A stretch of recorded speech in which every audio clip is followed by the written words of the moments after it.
Haunted school staff room. GSM public school Nainital का एक बहुत ही फेमस स्कूल था।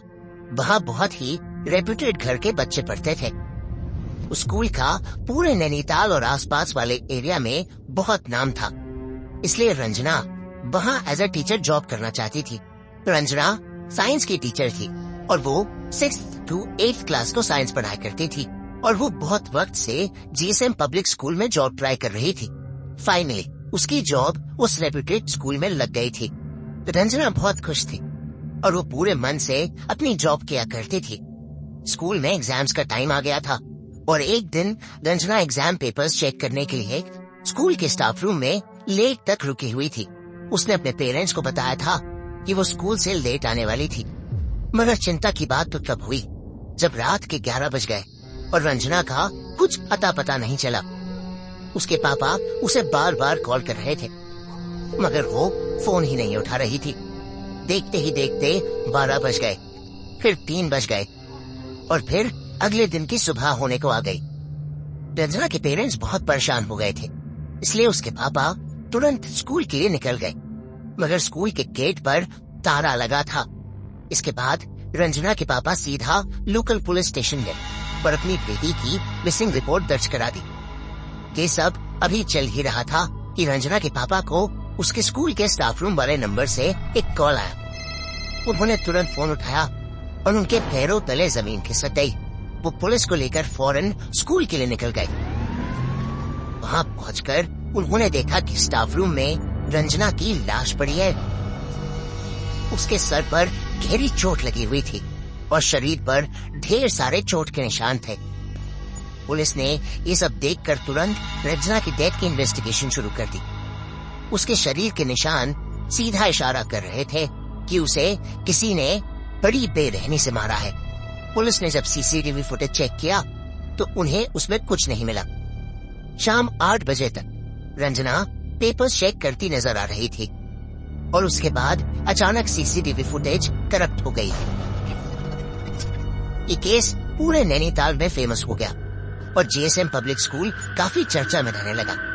स्कूल की प्रिंसिपल को ये बात बिल्कुल पसंद नहीं आ रही थी कि उसके स्कूल की रेपुटेशन खराब हो रही है, इसलिए उसने पुलिस इन्वेस्टिगेटर अजय को बार बार स्कूल में आने से मना कर दिया। अजय ने केस के बारे में खूब इन्वेस्टिगेट किया, मगर उसे कुछ समझ ही नहीं आ रहा था कि आखिर रंजना का मर्डर हुआ कैसे और क्यों। उस स्कूल के सामने एक चाय और स्नैक्स की दुकान भी थी जहाँ एक बूढ़ी अम्मा सफाई का काम किया करती थी। एक बार अजय जब वहाँ पर चाय पी रहा था तो वो बूढ़ी अम्मा अचानक से बोल पड़ी कि उस स्कूल में भूत है और उस भूत ने ही उस टीचर को मारा है। ये सुनकर पहले तो अजय हंस पड़ा, लेकिन फिर कुछ देर बाद उसने सोचा कि वो एक बार रात में जाके स्टाफ रूम चेक करके ही क्यों ना आ जाए। इसलिए एक शाम स्कूल बंद होने के बाद अजय गार्ड से स्कूल खुलवा कर चुपचाप स्टाफ रूम में इन्वेस्टिगेट करने चला गया। स्टाफ रूम में जाते ही उसको कुछ अजीब सा महसूस होने लगा। अचानक ही स्टाफ रूम का टेम्परेचर ठंडा पड़ गया था। अजय ने स्टाफ रूम को अंदर से बंद किया और फिर इन्वेस्टिगेट करने लगा। उसने रंजना का लॉकर खोला और डॉक्यूमेंट्स देखने लगा। तभी स्टाफ रूम की सारी लाइट्स फ्लिकर करने लगे। अजय ने ट्यूबलाइट थोड़ी घुमाई ताकि लाइट फ्लिकर होनी बंद हो जाए और वो जल्द बंद भी हो गई। इन सब पे ध्यान न देता हुआ अजय दोबारा अपना काम करने लगा कि तभी रूम में लगी ट्यूबलाइट ब्लास्ट हो गई और पूरे स्टाफ रूम में अंधेरा छा गया। अजय ने इस बात को ज्यादा सीरियसली नहीं लिया और सभी पेपर्स उठाकर रूम से बाहर जाने लगा, मगर स्टाफ रूम का दरवाजा अब खुल ही नहीं रहा था। उसने दरवाजा खोलने की बहुत कोशिश की, मगर वो खुल ही नहीं रहा था। तभी अजय को अपने पीछे से किसी औरत के रोने की आवाज आई तो पलटा और उसका दिल बुरी तरह दहल गया। एक औरत दीवार की तरफ मुंह करके जमीन पर बैठी रो रही थी। अजय की धड़कनें ये देखकर बहुत तेज हो गई थी, क्योंकि पूरे स्कूल में उसके अलावा कोई था ही नहीं। वो पूरी जान लगाकर दोबारा दरवाजा खोलने की कोशिश में लग गया, मगर अगले ही सेकंड वो बर्फ सा वहीं जम गया। वो धीरे से मुड़ा तो उसने देखा कि वो औरत ठीक उसके पीछे छत से उल्टी लटकी हुई थी। जब उसने ध्यान से उसका चेहरा देखा तो उसकी आंखें फटी की फटी रह गईं। वो औरत कोई और नहीं बल्कि रंजना ही थी। उसकी आत्मा उसी स्टाफ रूम में कैद थी। देखते ही देखते रंजना की आत्मा छत से ही फ्लोट करते हुए उसी कोने में चली गई जहां वो बैठकर रो रही थी। उसने जैसे ही रंजना की आंख में आंख मिलाई, रंजना जोर से चिल्लाई और फिर हवा में कहीं गायब हो गई। अजय उस कोने की तरफ गया तो उसने देखा कि स्टाफ रूम की वो दीवार लकड़ी से बनी थी, जबकि बाकी दीवारें सीमेंट से बनी थी। अजय ने तुरंत वो दीवार तोड़ दी। जो उसने वहां देखा ऐसा कुछ उसने आज तक कभी नहीं देखा था। उस दीवार के अंदर इंसानी हड्डियां पड़ी थी।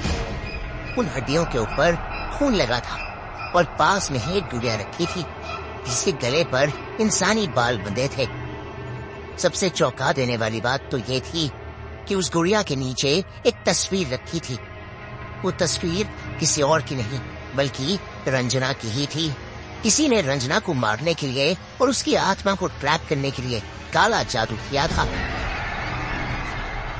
अजय ने तुरंत गार्ड से पता किया कि स्टाफ रूम की लास्ट रेनोवेशन कब की गई थी। तो गार्ड ने उसे बताया कि कुछ हफ्ते पहले ही स्टाफ रूम की दीवारों पर पेंट किया गया था। अजय ने गार्ड से रेनोवेशन कराने वाले ठेकेदार का नंबर लिया और उससे पूछताछ की। पूछताछ में पता चला कि रेनोवेशन का ऑर्डर तो प्रिंसिपल ने दिया था, मगर जीएसएम पब्लिक स्कूल के साइंस टीचर अनेक घोष काम के बीच में बहुत बार स्टाफ रूम में आया करते थे। एक दिन वो ही प्रिंसिपल से साइन डॉक्यूमेंट लाए जिसमें लिखा था कि स्टाफ रूम की एक दीवार को लकड़ी का बनाया जाए।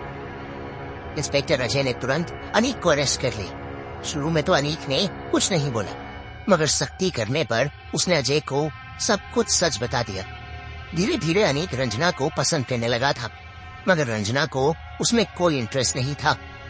धीरे धीरे अनीक की फीलिंग्स उसके सर पर चलने लगी थी और वो रंजना के पीछे भाग धोकर पड़ गया था। एक दिन जब उसने देखा कि रंजना किसी दूसरे लड़के से हंस खेल कर बात कर रही है तो अनीक गुस्से से पागल हो गया। जिस दिन रंजना स्कूल में देर तक रुकी थी, उस दिन छुट्टी के बाद अनीक भी स्कूल में छुपा बैठा था। वो स्टाफ रूम में गया और रंजना से जबरदस्ती करने लगा। रंजना ने अपने बचाव में अनीक को धक्का मारा, मगर अनीक को बहुत तेज गुस्सा आ गया और उसने रंजना का सर टेबल के कोने पर दे मारा। रंजना की वहीं मौत हो गई। इसके बाद अनीक ने उस लकड़ी की दीवार के पीछे कुछ काला जादू करने का सामान छुपा दिया ताकि वो रंजना की आत्मा को वहीं ट्रैप कर सके और जब भी उसका मन चाहे वो उसे जाकर देख सके।